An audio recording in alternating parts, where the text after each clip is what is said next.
আমি যেহেতু আজকে 21শে রমাদান আমেরিকায় এবং বাংলাদেশে 20শে রমাদান, সেই হিসাবে আজকে একটা গুরুত্বপূর্ণ দিন। সেটা হলো ইসলামের চতুর্থ খলিফা হযরত মাওলা আলী রাদিয়াল্লাহু তাআলা আনহু, রাসূল সাল্লাল্লাহু আলাইহি সাল্লামের তিনি মেয়ের জামাতা।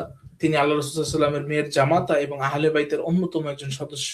এবং আল্লাহ রাসূলের হাদিস আছে যে মান কুনতু মাওলাহু ফাআলিয়ু মাওলাহু, মানে আমি যার মাওলা, আমার আলী তার মাওলা। এবং আরেকটা হাদিস আছে আনা মাদিনাতুল ইলমি ওয়া আলিয়্যু বাবুহা, মানে আমি হলো এলেমের শহর, আমার আলী হলো সেই শহরের দরজা। তো সেই জন্য এত বড় একটা গুরুত্বপূর্ণ হাস্তি, তার আজকে শাহাদাত দিবস। তাকে 19শে রমাদান তাকে হত্যা করার চেষ্টা করা হয়েছিল, তাকে আক্রমণ করা হয়েছিল কুফায়, এবং আজকে 21শে রমাদান তিনি ইন্তেকাল করেছিলেন, শাহাদাত লাভ করেছিলেন। এই জন্য অত্যন্ত একটি গুরুত্বপূর্ণ দিন, এবং এটি কিন্তু সবে কদরেরও একটা রাত। সবে কদরের যে সূরাটা আমরা তেলাওয়াত শুনতে চাই, দর্শকরা অনেকেই অনুরোধ করেছেন। আলহামদুলিল্লাহ, আমি শুরু করছি। أعوذ بالله من الشيطان الرجيم. بسم الله الرحمن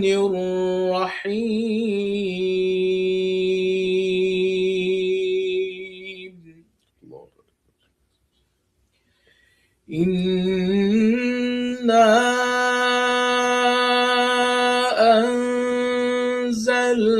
أنزلناه في ليلة القدر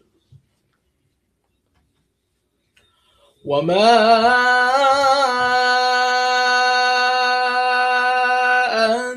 أدراك ما ليلة القدر.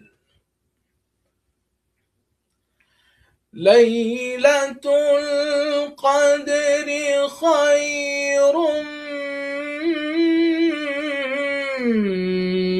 من 1000 شهر. تنزل الملائكة والروح فيها بإذن ربهم من كل أمر. بسم الله الرحمن الرحيم. إنا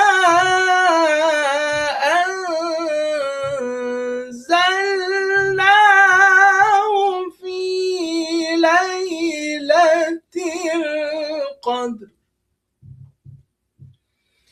إنا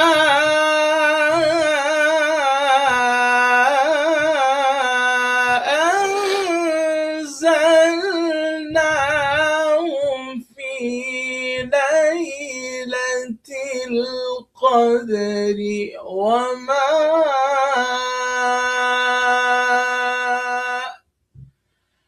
أدراك ما ليلة القدر. ليلة القدر خير من 1000 شهر. تنزل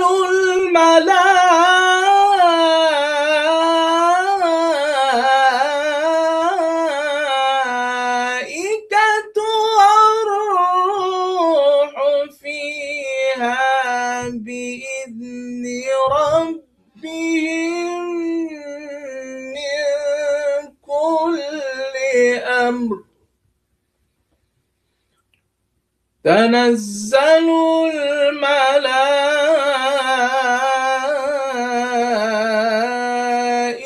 الملائكة والروح فيها بإذن ربهم من كل أمر.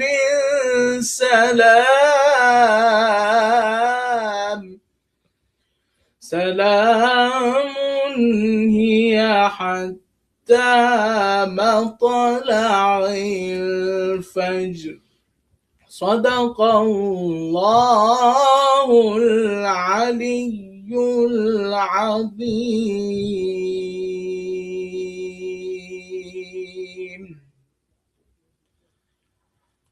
আল্লাহু আকবার, আল্লাহু আকবার। আমি অত্যন্ত চমৎকার এই তেলাওয়াতের ইয়েতে একটু এক্সাইটিং হয়ে গিয়েছিলাম, চোখে পানি চলে এসেছে। আলহামদুলিল্লাহ, অত্যন্ত চমৎকার করে আমাদেরকে সুরেলা কণ্ঠে অত্যন্ত সুররিত ভাবে এনে আমাদেরকে তেলাওয়াত শোনালেন। কোরআনের মাজিদের যে তেলাওয়াত, এই তেলাওয়াত শুনলে দিল ঠান্ডা হয়ে যায়। আল্লাহ তাআলা এই কোরআনে মাজিদে সূরা আপনার সূরা কদর, লাইলাতুল কদর সম্পর্কে কি বলছেন এখানে দর্শকদের উদ্দেশ্যে যদি একটু বলেন। আল্লাহ পাক কোরআনের মধ্যে এই সূরা অত্যন্ত একটা গুরুত্বপূর্ণ সূরা, যেটা ইন্না আনজালনাহু ফি লাইলাতুল কদর। আল্লাহ পাক বলছেন ইন্না আনজালনাহু ফি, মানে আমি লাইলাতুল কদর নাযিল করেছি। ওয়া মা আদরাকা মা লাইলাতুল কদর, লাইলাতুল কদরি খায়রুম মিন আলফি শাহর। এটা ৩ নম্বর আয়াতের মধ্যে লাইলাতুল কদরি খায়রুম মিন আলফি শাহর, মানে এই লাইলাতুল কদরের রাতটি হলো খায়রুম, মানে সবচেয়ে মানে উত্তম, হাজার মাসের চেয়ে উত্তম বলা হয়েছে। মিন আলফি শাহর, মানে আলফ শব্দের অর্থ হলো আপনার হাজার, মিন আলফি শাহর মানে হাজার মাসের চাইতেও এই রাতটি উত্তম। এখন এটার পিছনে একটা আপনার সারমর্ম আছে, মানে তাফসীরের কিতাবের মধ্যে আসে যে মুসা আলাইহিস সালামের জামানায় এক বুজুর্গ ব্যক্তি, তিনি পাহাড়ের মানে পাথরের মধ্যে তিনি প্রায় 1000 মাস তিনি এক ওযু দিয়ে তিনি ইবাদতরত অবস্থায় ছিলেন। তখন যখন এই ঘটনা যখন আল্লাহ পাক যখন বললেন, তখন আল্লাহ রাসূল সাল্লাল্লাহু আলাইহি ওয়াসাল্লাম বললেন যে এত বেশি ইবাদত পেয়েছেন, কিন্তু আমার উম্মত তো এত বেশি হায়াত পাবেন না আল্লাহ, তখন কিভাবে হবে? তখন যখন মেরাজে যখন আল্লাহ রাসূল সাল্লাল্লাহু আলাইহি ওয়াসাল্লাম গেলেন, তখন আল্লাহ পাক তখন বললেন যে হে নবী, আমি আপনার উম্মতকে এর চাইতেও বেশি নেকি দেব। যেমন তারা যদি রমাদান পায়, রমাদানের মধ্যে যদি এই যে শেষের 10 দিনের যে বেজর রাত্রিগুলা, এই রাত্রিগুলোর মধ্যে আমাদেরকে লাইলাতুল কদর তালাশ করতে বলা হয়। ইতিকাফে বসে যায় যারা, এবং বিশেষ করে আপনার হাদিসের মধ্যে আছে যে যেই মহল্লার মধ্যে যেগুলো মসজিদগুলো আছে, প্রত্যেক মসজিদে অন্তত একজন ব্যক্তি হলো ইতিকাফে বসতে হবে। যদি কেউ না বসে তাহলে সবাই গুনাহগার হবে। এইজন্য যারা আমাদের মুতাকিফিন যারা আছেন, যারা ইতিকাফে বসেছেন, বাংলাদেশে তো আজকে ইতিকাফে বসে সবাই আজকে বসবে, এবং আমাদের আহলে বাইত মসজিদ থেকে শুরু করে পাক চেষ্টার মসজিদ থেকে শুরু করে বিভিন্ন মসজিদে কিন্তু আলহামদুলিল্লাহ আমরা দেখে আসছি যে অধিকাংশ আজকে ইতিকাফে চলে আসছে সবাই। সবাই চলে আসছে বিছনা বেডিং নিয়ে, গতকালকে আসর থেকে চলে আসছে। এইজন্য আমি দাবি রাখবো যে যারা ইতিকাফকারী তারা কিন্তু একটা জামাই আদর পাওয়ার একটা যোগ্য, কারণ তারা সবাই আমাদের গুনার বোঝাটা তারা মাথায় নিচ্ছে। যদি তারা কেউ যদি ইতিকাফে না বসতেন তাহলে কিন্তু আমাদের সবাই পুরো মহল্লাবাসী গুনাহগার হইতাম। এবং আমরা এই বেজর রাত্রিগুলোতে আমরা লাইলাতুল কদর তালাশ আমরা নিজেরা ইতিকাফে বসার চেষ্টা করব। আমরা আলহামদুলিল্লাহ আমি গত বছর 3 দিনের ইতিকাফে বসেছিলাম। আমি বসছিলাম 10 দিন। জি আলহামদুলিল্লাহ। তো মানে ব্যস্ততার কারণে আমরা অনেকেই বসতে পারি না, কিন্তু আমাদের বসা উচিত। আমি দেখেছি আলহামদুলিল্লাহ অনেক যুবক ছেলেরা আলহামদুলিল্লাহ ইতিকাফে বসেছে। গত বছরও অনেকে বসেছিল। একটা দোয়া আছে এখানে ইতিকাফের ইয়াতে, ওই দোয়াটা যদি একটু সবার উদ্দেশ্যে শিখিয়ে দেন, যেটা ইতিকাফের জন্য বিশেষ করে রাসূল সাল্লাল্লাহু আলাইহি ওয়াসাল্লামের বিবি যে দোয়াটা পড়তেন। বা আমরা একটু জানতে চাই যে মাহে রমাদানুল মুবারকের যে রহমত, মাগফিরাত এবং জাহান্নাম থেকে মুক্তির যে শেষ দশক চলতেছে।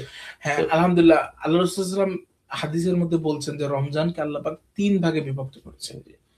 আউয়ালুহু রাহমাতুন ওয়া আওসাতুহু মাগফিরাতুন ওয়া আখিরুহু ইতকুম মিনান নার।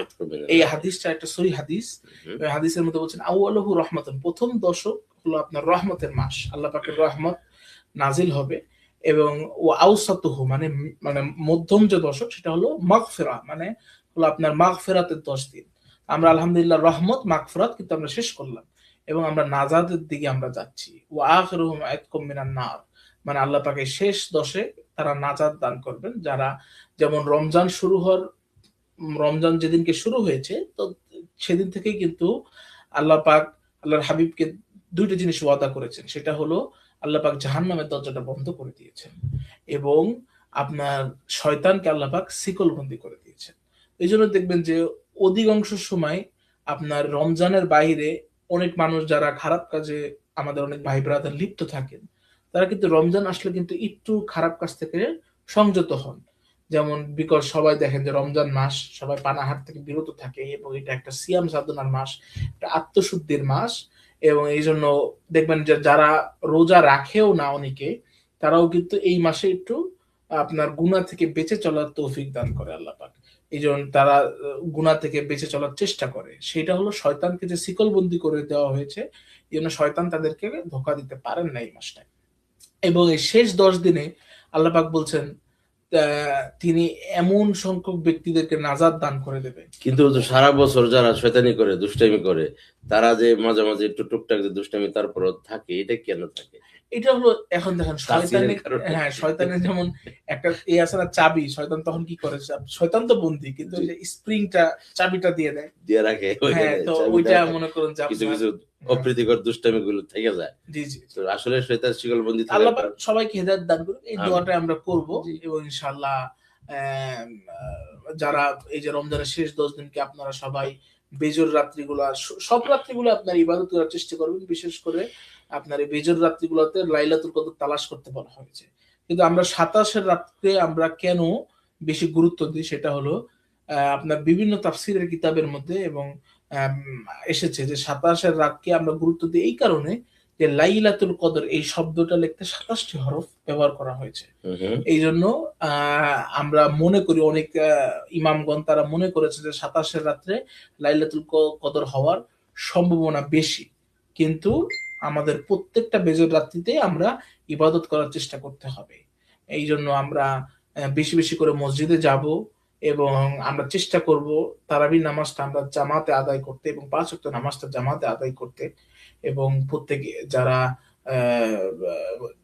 মসজিদের ইমামগণ আছেন তাদেরকে আমি বলবো আপনারা ওইটা লাইলাতুল কদর সম্পর্কে বেশি বেশি আলোচনা করবেন, যাতে মানুষজন যাতে বোরিং না ফিল করে।